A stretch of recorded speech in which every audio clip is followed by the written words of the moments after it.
Muy buenos días, bienvenido a tu espacio, Elvia Gómez, Viviendo en Equilibrio, y el día de hoy nos acompaña nuestra querida Linda Martín, ya lo sabes, en su sección Mente Exitosa, para hablar de la vida asombrosa y genial de Leonardo da Vinci, pero hoy vamos a hablar de su genialidad y bueno, pues empezamos. Linda, como siempre, un gusto tenerte en este espacio y bueno, la tribu ya se está conectando. Claro que sí, buenos días, un gusto estar aquí de regreso y como lo prometimos, vamos a hablar hoy de Leonardo da Vinci. A ver, Y vas. bueno, fíjense, vamos a platicar un poquito del Leonardo, no del que conocemos, el pintor, el que pintó vamos, cuadro tan famoso que es el de la Gioconda, sino vamos a hablar un poco de esta parte desconocida y de algunos datos curiosos. Algo que es importante poner aquí en contexto es la época en la que él nació. Y estamos hablando que Leonardo da Vinci nace en 1452. Curiosamente, todo este año ha sido un año de festejo de los 500 años desde su muerte. Entonces, ¿y por qué lo quisimos traer un poco aquí a colación? ¿Por qué quisimos platicar de él? Porque la verdad nos parece, bueno, a mí particularmente me gusta mucho la parte de la creatividad, la parte tan diversa y sobre todo un hombre muy adelantado a su época, muy adelantado a su época. Algo que estuvimos aquí checando por parte de él es, yo no sabía la cantidad de inventos, de cosas que de alguna manera él fue uno de los que sentó el precedente para que muchísimos años después se llevaran a cabo. Exacto, que ahorita nos vas a ir platicando y déjame voy mandando saluditos a Celeste Astorga, que ya está conectada, y a todos los que en este momento, sobre todo que nos dice, excelente tema. A ver, ahí te va, ¿por qué abordar la historia de vida de Da Vinci? Por esto que dices, los inventos, la base en muchas de las áreas dejó, pero fíjate que curiosamente la manera en cómo él aprendía se está retomando ahora en una cuestión educativa, como él hacía una cuestión que se llama el aprendizaje significativo. Sí, Porque antes no había escuelas como ahora. O sea, antes exacto. era la exploración y te volvías a través de la exploración experto en el tema. Lo que tenía él era eso, que investigaba, indagaba, se volvía experto en el tema a prueba y error. Exactamente, y saben que también qué parte me gusta mucho, el cómo justamente él aprende. Normalmente en su época lo que hacía la gente es asistía a una escuela especializada en las artes particularmente o en cualquier otro género y tomaban clases y dependían de un mentor. Y Leonardo da Vinci siempre fue como un poquito más allá. Me gusta mucho cómo él es que de alguna forma sienta los precedentes de algunos inventos. Por ejemplo, decían, más allá de irse a los libros o algo, él se la pasaba muchísimas horas en lo que entenderíamos nosotros como la contemplación, pero más bien era en la parte de la creatividad. No sé si ustedes sepan que, por ejemplo, ahorita vamos a ver algunos de los dibujos que él hizo y que posteriormente sirvieron para que se crearan muchos inventos. Por ejemplo, el paracaídas. Entonces, él desde muy chico dicen que tenía muchos sueños, muchas pesadillas, y dentro de las cosas que él veía decía, es que, ¿cómo es posible cómo vamos a hacer posible que el ser humano también pueda volar? Porque si hay allá arriba, y volteaba a ver los pájaros, si hay unos pájaros, ¿por qué nosotros no podemos hacerlo? Y entonces él empezaba a investigarlos y se pasaba horas y horas y horas contemplando. Fíjense que hay otra parte que a mí me gusta mucho de Leonardo da Vinci, que habla de su carácter, y era una persona con mucha destreza, con una habilidad mental increíble, pero había algo, caprichoso por supuesto, pero había algo que me llama mucho la atención y que lo hemos platicado aquí en este espacio también. Una de las características que él tenía era que la mayoría de sus obras no las terminaba. Y entonces yo cuando lo empecé a revisar dije, a ver, pero pues eso se llama procrastinar, ¿no? Eso se llama Entonces, ¿qué le pasa? empiezo algo y no lo termino. Pero después cuando empiezo a investigar un poquito acerca del por qué sucedía esto, en realidad no es tanto que lo hiciera por No terminar. procrastinar, por no terminar, sino porque él siempre pensaba, iba un poco más adelantado y pensaba que las cosas se podían mejorar, siempre pensaba, dejaba al final las cosas inconclusas porque decía, voy a regresar a terminarlo con otra idea más genial. Entonces, hay muchas obras que él no termina, que las deja empezadas, Sin embargo, aún cuando a sí mismo las dejaba inconclusas, era como su manera de llamar la atención también. Ah, Sí, era la forma en la cual la gente llegaba, veía las obras y decía, es que así está preciosa, así está hermosa, ¿no? o sea, era Sí, la era su parte de estilo. perfección para él. Exactamente, esa era su forma de perfeccionar. No necesariamente era que quisiera estar postergando las cosas. Entonces, wow, fue muy O interesante. sea, que usted no se sienta mal. No se sienta mal. O sea, es un genio, Si no por eso sale. no la termina. Oye, le mando un abrazo a mis queridos amigos, a Héctor Guardado, que por cierto te voy a platicar algo, es un buen amigo. Le mando un abrazo a Miami, también a mi querida Bárbara, que ya también está conectada. Y él no sabes, es fan de Da Vinci. O ¿Sí? sea, de hecho, Pues acaba de ir al museo que nos pase a lo mejor de estas anécdotas que uno no sabe, porque le encanta esa parte de la genialidad. Acaba de ir hace unos mesecitos y bueno, una de las partes que él quería disfrutar era ir precisamente al Museo de Leonardo da Vinci. Sí. Fíjate, lo que estás diciendo es muy importante porque curiosamente, hablando de las personalidades que han logrado algo, su personalidad es fuera de lo común. Sí, totalmente. Muy, muy interesante. Fíjense que algo que me gustaba mucho también de él, dicen que era muy arrogante, bueno, se dice que era un hombre muy arrogante. Además, bueno, ustedes saben que existía una rivalidad enorme entre él y Miguel Ángel, y de alguna manera pues él tenía que trabajar mucho la parte del ego porque a él no lo invitaron a la Capilla Sixtina para que él fuera No, parte de entonces eso. creo que me equivoqué porque sí fue a la de Da Vinci. Sí, ¿verdad? Sí. Está el Museo de Da Vinci, ¿no? Sí, en Florencia. Hay, Ok. bueno, por lo Ándale, menos hay un Florencia. museo donde Sí. hay muchas obras de él. Y entonces, bueno, una de las partes interesantes es que aparte de que era un hombre muy egocéntrico, también tenía una parte del lado humano que me gustaba mucho. Una de las cosas que él hacía, amaba enormemente la naturaleza, el agua era de una de sus pasiones, y ahorita vamos a ver uno de sus inventos que tienen que ver con todo eso.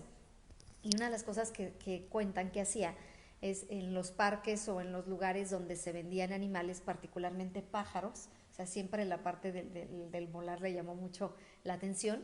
Él compraba los pájaros que había y los soltaba. Entonces o sea, realmente era parte de su observación. más que de su observación, él amaba mucho lo que era la parte de la libertad, ¿no? Entonces decía que eran seres que no tenían por qué estar enjaulados. Entonces iba, los compraba y los dejaba libres. Sí.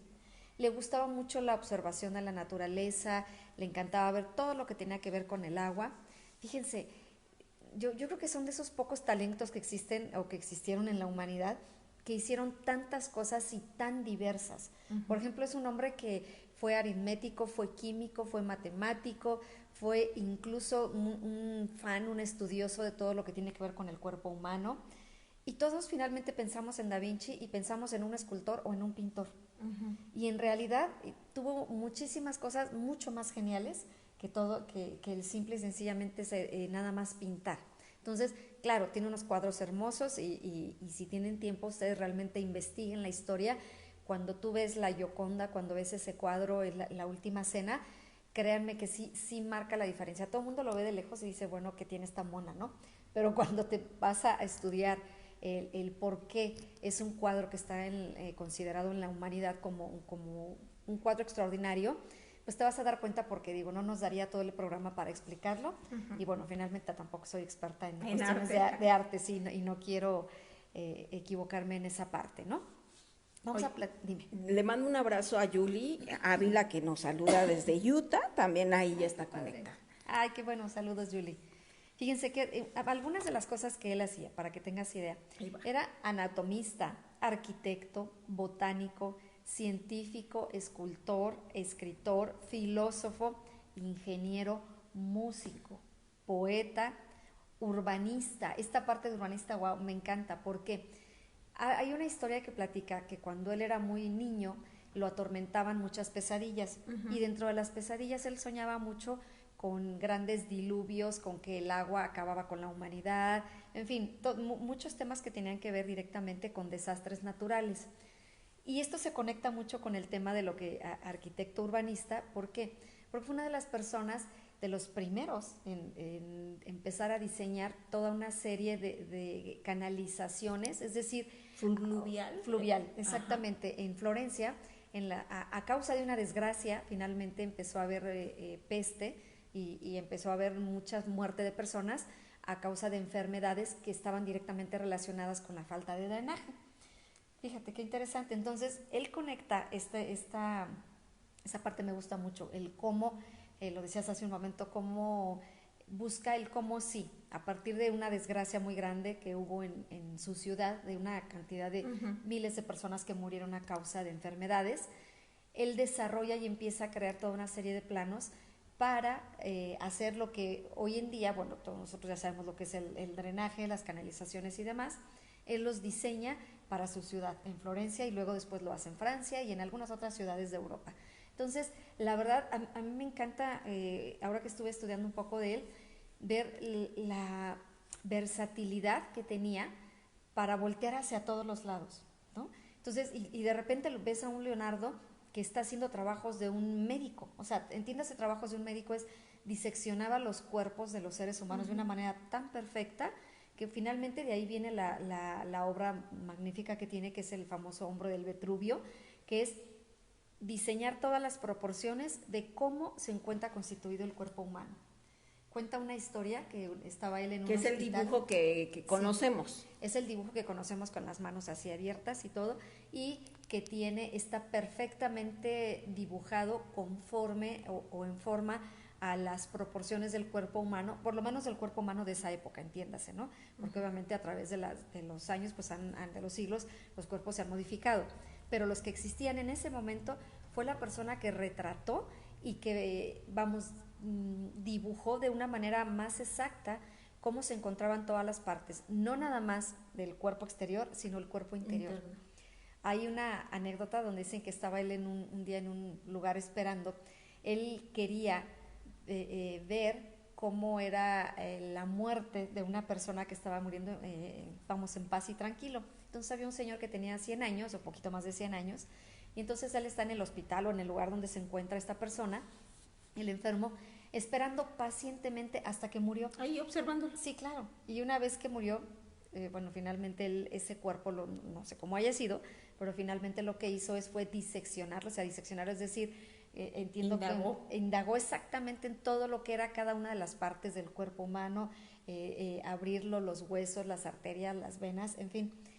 Y algo bien interesante, Elvia, que yo no sabía de él, que fue una de las primeras personas que tuvo que empezó a darse cuenta de la enfermedad que nosotros hoy conocemos como la famosa arteriosclerosis, que finalmente es el endurecimiento de las venas a través de que en las paredes se van pegando todo el colesterol, la grasa y demás. Eso él lo descubrió desde que empezó a diseccionar cuerpos en su época. Entonces, cuando leo esa historia, bueno, creo que esa parte de Leonardo no la conocemos mucho. Nada más hablamos del pintor, del artista, exactamente. Inclusive en su época fue fuertemente criticado por parte de la iglesia, porque obviamente ellos lo consideraban como actos de falta de respeto, de herejía exactamente hacia el ser humano, porque él dicen que agarraba un cuerpo y lo abría de tal forma, en el afán de estudiarlo. Entonces la gente lo tomaba como que él no tenía ese respeto. Profano es la palabra. Profano, exactamente. Lo profanaba. Oye, fíjate que nos comparte nuestro querido Héctor, dice, sí, el museo es el de Florencia, el que está en Florencia, y también lo que nos dice, a ver, espérenme, es que ahí se me fueron los comentarios, como que aquí sí, no tenemos que compartirlos. Sobre todo que gracias porque nos escriben, porque nos comentan, y también lo que nos dice es que esta cuestión de unir ingeniero y artista, algo casi imposible, sí, solamente de un genio, ¿no? Porque de pronto hubo una etapa en la que se creía que si eres ingeniero no tienes esta parte de artista. Él literalmente, yo no sé si después de que falleció alguien se atrevió, pues no creo, porque él era el que lo hacía, ¿verdad? De indagar su cerebro, seguramente tenía una interconexión entre los dos hemisferios. Totalmente de acuerdo. Fíjense qué interesante, porque tenía una combinación perfecta entre lo artístico, lo matemático, lo filosófico. O sea, es decir, tenía la habilidad de manejar todo esto al mismo tiempo, ¿no? Entonces dices, wow, cómo cuando ves la cantidad de profesiones o la de cosas que lo hacía, pero además lo hacía en excelencia. Todo lo que él hacía lo hacía en excelencia, ¿no? Es decir, no era una persona que, bueno, solo como artista era el mejor, el pintor, no. Las cosas que hizo como arquitecto, las cosas que hizo como matemático, como aritmético, como geometría, inclusive empezó a estudiar todos los temas que tenían que ver con los astros. O sea, la astronomía. Exactamente, también es otro de los temas que le apasionaron y en la cual dejó estudios muy interesantes. Yo no sé si ustedes sepan que una de las cosas muy geniales que él hizo de alguna forma fue la forma en que escribió todo, porque obviamente hay muchísimos libros que él dejó con todos los dibujos y los escritos acerca de sus inventos, ¿no? Que en ese momento no los ejecutó como tal. Por ejemplo, el helicóptero, él fue uno de los que sentó las bases, no se hizo el helicóptero en ese momento, sin embargo, sí diseñó el mecanismo y la forma en cómo podrían funcionar y varios siglos después se vinieron a llevar a cabo en base a esta información que él hizo, ¿no? Entonces, a mí me llama mucho la atención cómo esa habilidad increíble para hacerlo todo de una manera pues muy perfecta. ¿Y saben cómo escribía?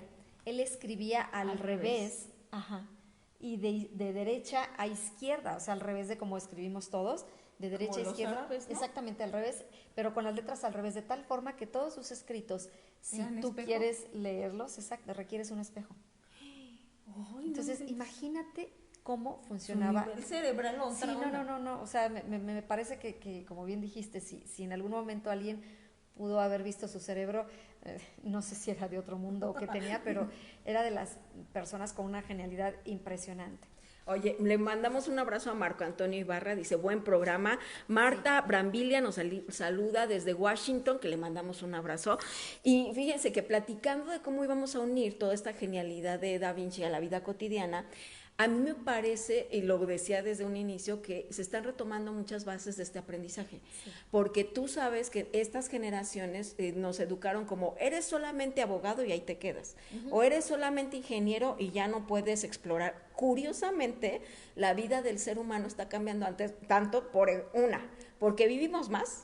Sí. O sea, nuestro periodo de vida se está prolongando y en la otra tenemos más oportunidad y más información al alcance de nuestras manos. El punto es que a nivel de percepción y mentalidad, la gente se está abriendo, que antes solamente, por ejemplo, estudiabas una carrera, ahí te quedabas. Exacto. Y ahora ya estás viendo cada vez cómo más las personas empiezan a especializar en las áreas que les están gustando y se meten a fondo para volverse expertos. Eso es lo que me gustaría retomar. Sí, fíjate que tienes razón en esa parte. Hoy en día sí estamos buscando un poco más la especialización en cada área y si no, velo. Yo creo que hace 20, 30 años el número de carreras que existía, pensando en nuestro país, por ejemplo, era una cantidad mucho menor a lo que hoy en día tú encuentras. Ibas a una universidad y había una lista de tal vez 10 carreras, 5 o 10 carreras. Y hoy en día llegas y es como un menú impresionante. ¿Por qué? Precisamente derivado de este tema, de esta necesidad de especializarse.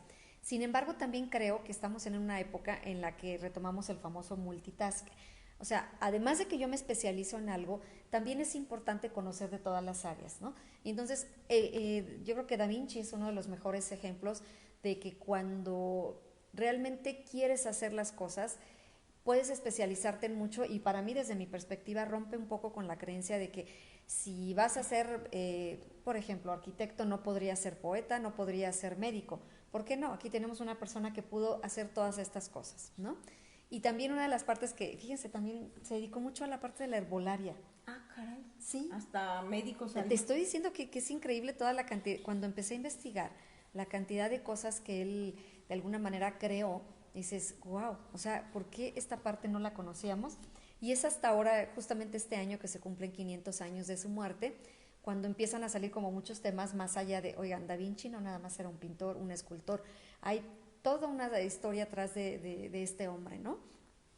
¿Quieren que les platique? Vamos a hablar un poquito de los inventos o de las cosas en las cuales pues se incursionó, sobre todo sentó las bases, ¿sí? Yo sé que si yo te digo el helicóptero o algo, el avión, vas a pensar en otros personajes.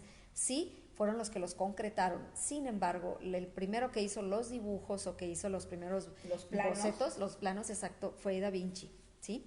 Y por ejemplo tenemos el helicóptero. Él es uno de los precursores de cómo explica y diseña y dibuja el cómo la hélice podría funcionar y hacer que un objeto pudiera volar. Okay. Ese es uno de ellos.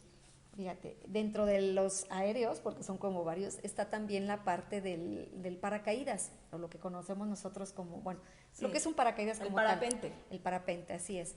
Y él en la forma en que él lo concibió es en un triángulo, ¿sí? Es una forma Ok. de un triángulo. Nosotros hoy en día lo conocemos, vamos, de alguna manera circular, pero él sentó las bases y lo puso como un triángulo, ¿no? Entonces, esa es otra de las cosas que él puso como de sus inventos.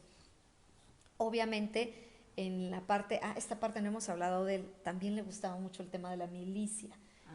Exactamente, entonces desarrolló algunas cuestiones que tienen que ver, por ejemplo, con lo que fueron los indicios de un carro de combate o un tanque de guerra. Un tanque de guerra. Exactamente, sí, pero nada más que esta era de una forma circular muy chistoso. Entonces él diseñó eso. También algunas armas mortales. Por ejemplo, fue de los primeros que hizo un dibujo de lo que hoy en día entenderíamos que funciona, lo que es una metralleta. Ok, yo pensé que la ballesta. También la ballesta. Ah. La metralleta, la ballesta y también otro instrumento de guerra en ese momento que era una especie de, era un carro, como un carro de combate, tirado por dos caballos o con dos ruedas, y además de eso tenía unas hélices o una especie de aspas como de una licuadora alrededor de todo el carro, y era un carro de combate, ¿no? Finalmente, esos diseños se los pidieron no recuerdo ahorita el nombre, pero en Francia y en Florencia, porque pues eran países que estaban o ciudades que estaban en guerra en épocas de conquista, y entonces se metió mucho también a esta parte, ¿no? Del lado bélico. Y también una de las cosas que él amaba muchísimo era todo lo que tenía que ver con el agua. Diseñó un traje de buzo. Lo que hoy conocemos exactamente como, bueno, obviamente no había tanques de oxígeno ni mucho menos, pero sí diseñó una especie de careta, el gorro este grandote que se ponían y todo, cómo podía funcionar. Inclusive él habló también de un traje que dicen que incluía una bolsa para que pudieras hacer del baño. Sí, exactamente. O sea. Sí, muy, muy completo. Sí, sí, sí, sí. Entonces, la verdad, cuando escucho eso, digo, wow. O sea, aéreo, terrestre, marítimo, o sea, en todos los sentidos. Y bueno, el carro este que les digo el de las hélices se llama el carro con guadañas, que es decir, con estas hélices para cortar. Otro más. Ahí va. El automóvil. Ya Sentó sé que me vas a decir bases. Henry Ford, ya lo Ajá. sé. Hemos hablado de que sí. Henry Ford fue el primero que generó el motor de combustión, bla, bla, bla. Sin embargo, Da Vinci tiene algunos dibujos en su época que él hizo de cómo podría un carro, a través de una propulsión y muelles, podría empezar a generar movimiento. Entonces, ahí están los dibujos también. Fue de los primeros que empezó a sentar las bases de lo que sería lo que hoy conocemos como el O sea, automóvil. estamos hablando que en 1480. Sí, sí, exactamente. Sí, sí, sí, o sea, cerca de 1500. Así es. 500 años atrás. 500 años atrás. A ver, ¿qué más? La ciudad perfecta, pues obviamente así le llamó a su proyecto, que incluía toda esta serie de diseños de canaletas, de sistemas de drenaje, sistemas pluviales. Bueno, ya hablamos de la ametralladora, barcos, inclusive también desarrolló aunque ya existían los barcos en esa época, desarrolló un mecanismo para que estos fueran mucho más rápidos, ¿no? Entonces, si tú quieres ver, puedes investigar ahí en internet cada uno de ellos, no nos vamos a entrar a detalle, pero fue una de las cosas también donde él estuvo trabajando mucho. La máquina voladora, el odómetro que es un aparato para medir distancias, también él fue el que lo creó. Un puente giratorio, a ver si les suena familiar esto. Recuerdan que hay algunos puentes en México, hay varios, algunas ciudades que son puentes que se abren o que se levantan, ¿sí? ¿Para cuándo? Para cuando pasan barcos de gran calado, entonces estos puentes se abren. En Veracruz hay uno, en Tuxpan, Veracruz. Ese mecanismo de un puente, él fue el primero que hizo los diseños. Wow. Entonces te das cuenta de la genialidad de hombre, o sea, un ingeniero, artista, filósofo. Yo la verdad me quedé impactada cuando estuve buscando toda esta información, porque dije, wow, no sabía toda esta información acerca de este hombre. Y bueno, también trabajó mucho con la parte de perfeccionar, ya existían, pero algunos sistemas de engranajes dentro de la industria, en general, que hoy en día se utilizan. Él lo que hizo, si bien ya existían, fue crear otras formas diferentes para que fueran mucho más efectivos, ¿sí? ¿Saben qué hizo también dentro del arte escénico? un escenario giratorio. Un escenario giratorio, exactamente. Fue el primero que hizo un escenario. Y yo dije, wow. O sea, él donde ponía el ojo ponía una mejora. Una mejora. Ay, qué bonito lo dijiste. Donde ponía el ojo ponía una mejora, exactamente. Bicicleta también. Tuvo mucho que ver con la parte de la bicicleta. ¿Cómo ves? Oye, sorprendente. Y déjame, le mando un abrazo a mi querida Miriam Joy, que nos saluda. Me encanta porque ella anda por el mundo. Y ahorita está en Ottawa, Canadá. O sea, de pronto anda en México, de pronto se va a Canadá. Ella también estudió aplicación mental con Sarita. Y mira, pues aquí estamos conectados de esta manera. ¿Cuál sería lo más destacado y la lección con la que te quedas de toda esta genialidad de Da Vinci? Sobre todo esta parte, yo me quedo con, donde ponía el ojo ponía una mejora. O sea, sería una cuestión de vida, ¿no crees? Sí. Y bueno, y antes de esto yo nada más quiero concluir porque no hemos hablado de sus obras más importantes por las que finalmente es conocido en todo el mundo, ¿no? Y bueno, pues obviamente ya sabemos, es el cuadro de la Mona Lisa o de la Gioconda, que hay muchas historias alrededor de ella, pero la más aceptada de alguna forma es que un conde le pidió que hiciera un retrato de su esposa, de la Gioconda, y pues bueno, él hizo esta fotografía, ¿no? Este retrato. Si no te has tenido oportunidad o si algún día vas a Europa y vale la pena detenerte en este cuadro, vale mucho la pena. Que es un cuadro realmente pequeño y tiene una sala, en el museo, en el Louvre, donde se encuentra, hay una sala enorme en donde está la Gioconda. Y el cuadro es muy pequeño, en realidad tú piensas que vas a encontrar. Claro, y además está sobre unas vitrinas, otros cristales, y además de los cristales tienes unas vallas, bueno, así me tocó verlo. Es decir, no tienes un acceso cerca. No es como que estés ahí. No, como otros cuadros. Y tú dices, bueno, pero cuando empiezas a estudiarlo, si alguna oportunidad tienes, puedes ver algunas fotografías o algo en internet o a través de otro medio, te vas a dar cuenta de la genialidad de este cuadro. ¿Tú qué encontraste? A mí la expresión de la cara de la mujer, o sea, esta forma que te dice que además es cierta, tú estás viéndola a los ojos, y desde cualquier ángulo que la veas en la sala, ahí donde está expuesta, los ojos te están mirando, o sea, pareciera que realmente te estás siguiendo con la mirada. Si tú te vas a una esquina o te vas a otra esquina, los ojos te están viendo a ti. Entonces es así de... Wow. ¿Cómo logró eso? Los mismos pintores de la época se lo preguntaron, o sea, ¿cómo hizo esa expresión entre risa, no risa? Hay una anécdota que cuenta que mientras la estaba pintando esta señora, ponía música especial, cantos, ¿para qué? Para lograr de ella la mejor expresión y poderla plasmar de esa forma. El cuadro de la Última Cena, sin duda es otro de los cuadros muy importantes de Leonardo da Vinci, si no díganmelo. Ese tiene una anécdota muy interesante. Ya les platico que hay muchos cuadros que él no concluía. Entonces estaba tardando demasiado tiempo en terminar ese cuadro, y uno de los monjes, llamémoslos o algo así, que lo había encargado, va y se queja con el conde, sí, de esa ciudad, y le dice, es que lleva demasiado tiempo y no lo termina, o sea, no es posible que no pueda terminar ese cuadro. Ahora sí que fue ¿cómo se llama? Acusarlo de que no las personas lo delata, que no lo terminaba en tiempo y forma.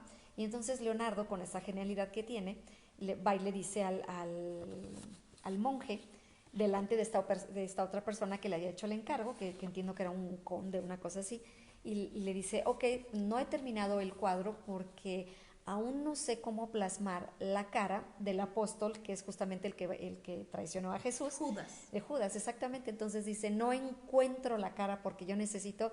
O sea, él plasmaba la cara de cada uno de ellos con la expresión, ¿no? Entonces, bueno, pues ¿cómo le doy desde la perspectiva de ellos en ese momento, pues Judas era el traidor, el malo, el malvado, como haya sido. Entonces él decía, es que no encuentro esa cara. Y le dice al monje, bueno, pero ¿qué le parece si ponemos la cara suya? O sea, imagínense, ¿no? Decirle esto. Sí, claro. O sea, fue una manera ¿cómo o sea, sarcástico pues usted tiene esa cara de traidor, ¿no? Exactamente, así es, así. Pues si usted gusta, por eso no lo he terminado, porque no he encontrado esa cara de maldad. Pero si usted gusta, préstenos su cara y la ponemos en el cuadro. No. No lo volvió a molestar. Así, entonces no me ande molestando. Sí, imagínate la genialidad. Digo, wow, qué manera de responder. O sea, le dijo. Sí, el conde, obviamente, pues el conde tenía una muy buena relación con Leonardo, y pues fue así como que, pues ni hablar, ya le contestaron a este monje chismoso porque no han terminado el cuadro, ¿no? ¿Qué otro cuadro también?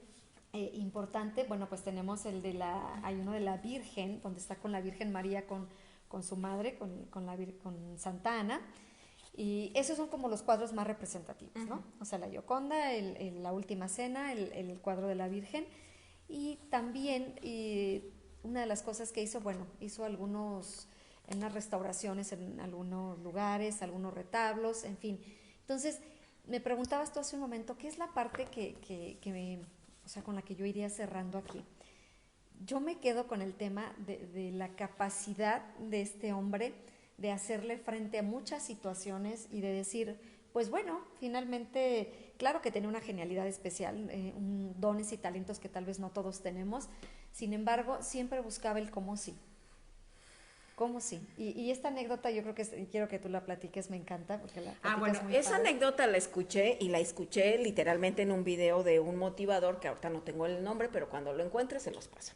Bueno, entonces platicaba, es una anécdota que dice que él encontró de una manera muy peculiar, que platicaba que lo habían contratado porque también, como era todólogo, pues que vamos a hacer algo, era Da A Vinci, todo le se lo entraba. pedían. Sí. Entonces, él se comprometió de hacer una cena para 300 personas y quería hacer, porque también era excéntrico, o sea, todo lo llevaba al extremo y en una cuestión que nadie se imaginaba. Entonces su reto era que quería hacer el pastel más grande, o sea, la tarta de bodas más grande. Entonces la logra hacer, pero en la noche las alimañas, las tepocatas, acá le diremos, todos los animales, ratones y demás, se comieron el banquete. O sea, al otro día, cuando era la ceremonia, todo el mundo se enoja y como, pues imagínense, Florencia en Sí, ese la tiempo, pues cumbre ahora sí que pueblo chico, infierno grande, Sí. pues todo el mundo empieza a desacreditarlo porque se había equivocado, o sea, también tiene que ver con el fracaso, ¿no? Sí. Entonces a él, como siempre encontraba el cómo sí, pues empieza él como a concentrarse en el siguiente proyecto y todo el mundo, mientras lo juzgaban, inclusive no era non grato, por así decirlo. Ajá. Y resulta que dicen que a partir de eso, él lo que se encierra en su, bueno, no sé si se encerró, pero bueno, se concentra en su, Metafóricamente sí. metafórica, se concentra en su siguiente proyecto y de pronto cita a todo el pueblo y saca el cuadro de la última cena y dice, tal vez no pude darle un banquete a 300 personas, pero a quien sí le di de comer fue a Cristo, ¿no? Ajá. Y es entonces que surge el cuadro de la última cena, Exacto. a partir de un fracaso. Aquí es como resignifica los fracasos, porque una mentalidad como él no era de que, ay, ya no me salió y me frustré y ya no lo hago. O sea, él seguía explorando lo que yo creo que era un ser humano y por lo que dices, exploraba. Y no tenía yo creo que sí por eso la gente decía a lo mejor qué arrogante, pero más bien sabía quién era, ¿no? Exactamente, exactamente. Y esa parte yo me imagino, hay una anécdota también donde hacen como una confrontación junto con Miguel Ángel. Entonces, bueno, estamos hablando de Miguel Ángel, que también en ese entonces, bueno, era una genialidad. Y el haber tenido que enfrentar de alguna manera el hecho de que no lo iban a tomar en cuenta para la Capilla Sixtina, o sea, finalmente se la dieron a Miguel Ángel. Entonces, sí, es lo que dices, la forma de resignificar sus fracasos y, bueno, los que aparentemente eran fracasos. Y, ok, entonces esto no me funcionó, voy por el siguiente, voy por otro, lo que sigue. O sea, siempre como que estaba buscando el siguiente, el siguiente, el siguiente, lo que sigue, lo que sigue. Y entonces esa parte me gusta mucho porque creo que es una persona con mucha versatilidad y con mucha resiliencia. Lo que hoy conoceremos Y como fíjate, a mí me resiliencia. gustaría indagar, y no lo he hecho, lo voy a hacer más, indagar en cómo era la educación. Si no me, ¿cómo se llama? No era estoica.